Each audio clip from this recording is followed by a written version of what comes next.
10 milhões de soldados mortos e 20 milhões de soldados feridos, além de uma estimativa de que entre 5 a 10 milhões de civis tenham morrido por consequências diretas ou indiretas do conflito, como a fome e batalhas regionais posteriores. Esse foi o resultado lastimável da Primeira Guerra Mundial, que perdurou por 4 anos consecutivos. A Primeira Grande Guerra só caminhou de vez para o seu fim após os exércitos norte-americanos se juntarem às forças da Tríplice Entente no dia 6 de abril de 1917 e combaterem as tropas já desgastadas da Tríplice Aliança. Mas por que os Estados Unidos da América se mantiveram neutros durante quase toda a guerra e só depois de quase 3 anos de combate decidiram escolher um lado e partir rumo ao confronto militar na Europa? Pois é justamente sobre isso que falaremos no vídeo de hoje. Então, sem perder tempo, comecemos agora mesmo. Capítulo 1. A guerra é um negócio lucrativo e os devedores precisam pagar. Pois bem, a Primeira Guerra Mundial começou em 28 de julho de 1914 e terminou em 11 de novembro de 1918. Porém, nesse intervalo de tempo, alguns países abandonaram a guerra, outros entraram nela e tivemos aqueles que permaneceram do início ao fim. Inicialmente, o conflito era travado entre os países da Tríplice Entente contra os países da Tríplice Aliança. A Tríplice Aliança contava, originalmente, com a presença da Alemanha, do Império Austro-Húngaro e da Itália. Porém, a Itália só foi entrar na guerra em 1915 e nem foi ao lado da Tríplice Aliança. Os italianos fizeram um tratado secreto com a Inglaterra e a França e declararam guerra à Alemanha e ao Império Austro-Húngaro, visto que teriam as suas ambições imperialistas no continente africano defendidas por ingleses e franceses. Por outro lado, a formação original da Tríplice Entente englobava as seguintes nações: Inglaterra, França e Rússia. No desenrolar da guerra, os Estados Unidos se uniram ao grupo em 1917, ao passo que, nesse mesmo ano, a Rússia saiu dele, em razão da eclosão da chamada Revolução Russa, que, mais tarde, daria origem ao socialismo na recém-formada União Soviética. Oficialmente, a Rússia só saiu do conflito em 1918, quando assinou um tratado de paz com a Tríplice Aliança. Mas por causa das guerras civis em seu território desde 1917, consideramos que a Rússia saiu da Primeira Guerra neste ano, pois estava muito mais preocupada com seus conflitos internos do que com os conflitos internacionais da Grande Guerra. Contextualizado todo o necessário, vamos ao cerne da questão.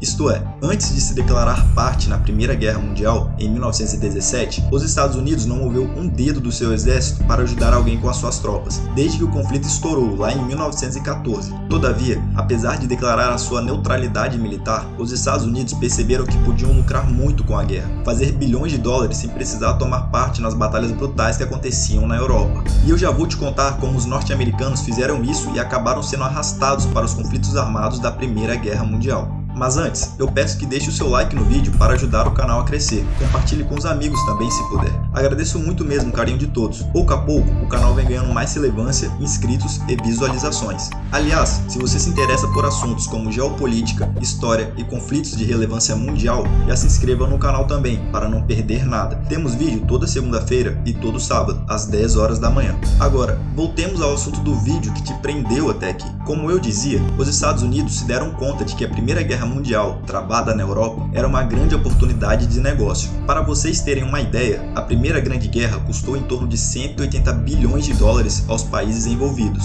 Vejam bem, fazer guerra custa dinheiro, bastante dinheiro. Os soldados precisam de armas, de alimentação, as tropas precisam de veículos para se movimentarem mais rapidamente. Entretanto, como uma nação pode arcar com tudo isso tendo seu território varrido e destruído pela guerra? Assim, falta dinheiro também, então precisam de empréstimos. E pense ainda em toda essa situação durando por 4 anos. É despesa que não acaba mais. E quem vocês acham que era o país mais apto a exportar todo tipo de armas e arsenal militar, além de produtos agrícolas e conceder empréstimos milionários para custear a guerra travada na Europa? Claro, ele mesmo, os Estados Unidos da América. Dessa forma, enquanto a Primeira Guerra Mundial seguia a todo vapor na Europa e os países se destruíam por lá, os estadunidenses estavam longe do conflito, na América do Norte, produzindo armas, automóveis, motocicletas, gêneros alimentícios e o que mais estivesse ao seu alcance e fosse necessário para aqueles que estavam guerreando. Os países envolvidos na Primeira Guerra Mundial não tinham opção, precisavam importar dos Estados Unidos. Afinal, o parque industrial europeu ia sendo destruído junto com o conflito que acontecia. As terras da Europa já não eram mais seguras para a agricultura. O inimigo podia atear fogo em tudo a qualquer minuto, ou então realizar um bombardeio na área. Um exército inimigo sem suprimentos é um exército fadado a ser vencido pelo próprio tempo, basta aguardar.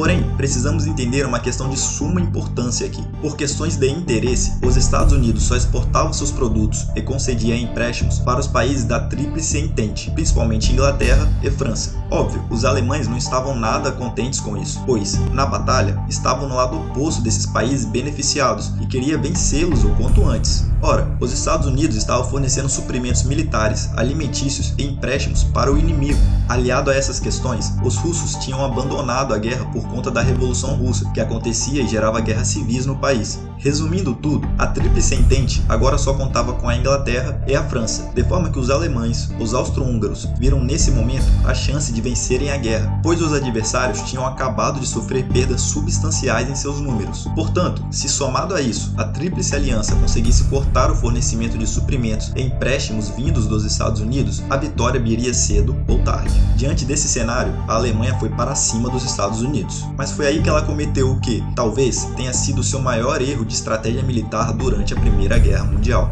Os alemães posicionaram submarinos estrategicamente localizados nas rotas das embarcações norte-americanas que forneciam mantimentos e armas para a Inglaterra, e as atacaram. E agora a situação mudava de figura. Os Estados Unidos, que até então era neutro no conflito, apenas lucrando com a guerra, se viu encurralado a tomar uma decisão. Primeiro, a Inglaterra e a França, destinatárias dos suprimentos e armas estadunidenses, bem como destinatárias dos empréstimos milionários norte-americanos, estavam em desvantagem após a saída da Rússia e com chances reais de perderem a Primeira Guerra Mundial. E os Estados Unidos se questionou sobre o que estava na cara. Como nações perdedoras da guerra, que estarão falidas se isso acontecer, poderão pagar os mantimentos, as armas e os vários empréstimos concedidos? Seria impossível. Os estadunidenses teriam um rombo bilionário em seus cofres. Ademais, o ataque submarino alemão não podia ficar sem resposta. Afinal, os norte-americanos não faziam parte do conflito armado da guerra e mesmo assim tiveram suas embarcações comerciais alvejadas intencionalmente pelo exército alemão.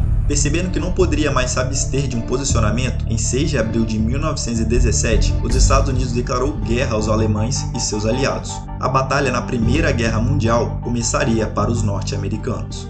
Capítulo 2. Pelo dinheiro e pela glória. As despesas do governo federal estadunidense saltaram de algo em torno de 2 bilhões de dólares em 1917, quando os Estados Unidos entrou na guerra, para algo em torno de 14 bilhões de dólares em 1918, quando a Primeira Guerra Mundial chegou ao fim. Notem o quanto uma guerra é custosa. Os Estados Unidos, que até então só lucrava com a guerra, passou a sofrer dos seus males: mortes de soldados e gastos econômicos descomunais. Todavia, os estadunidenses estavam prontos. Durante o período em que estiveram neutros na guerra, o lucro norte-americano com exportações saltou de aproximadamente 2,3 bilhões de dólares em 1914 para aproximadamente 6,2 bilhões de dólares em 1917. O produto nacional bruto dos Estados Unidos saiu de 38,6 bilhões de dólares em 1914 para 60,4 bilhões de dólares em 1917. E agora que estavam na guerra, os norte-americanos não podiam colocar tudo a perder, precisavam vencer. Só a vitória garantiria que esse gigantesco crescimento econômico não teria sido em vão, bem como só a vitória poderia garantir que os débitos da Inglaterra e da França seriam quitados. Os banqueiros estadunidenses não queriam abrir mão do recebimento dos empréstimos astronômicos feitos a esses países. Estamos falando aqui do recebimento de mais bilhões e bilhões de dólares. Como mencionado no capítulo anterior, a guerra custou em torno de 180 bilhões de dólares aos países envolvidos na guerra. Uma parte já tinha ido para o bolso dos Estados Unidos, mas outra parte ainda tinha que ser paga, e para ter certeza de que tudo seria pago por quem devia, os estadunidenses não foram para a brincadeira até a Primeira Guerra Mundial.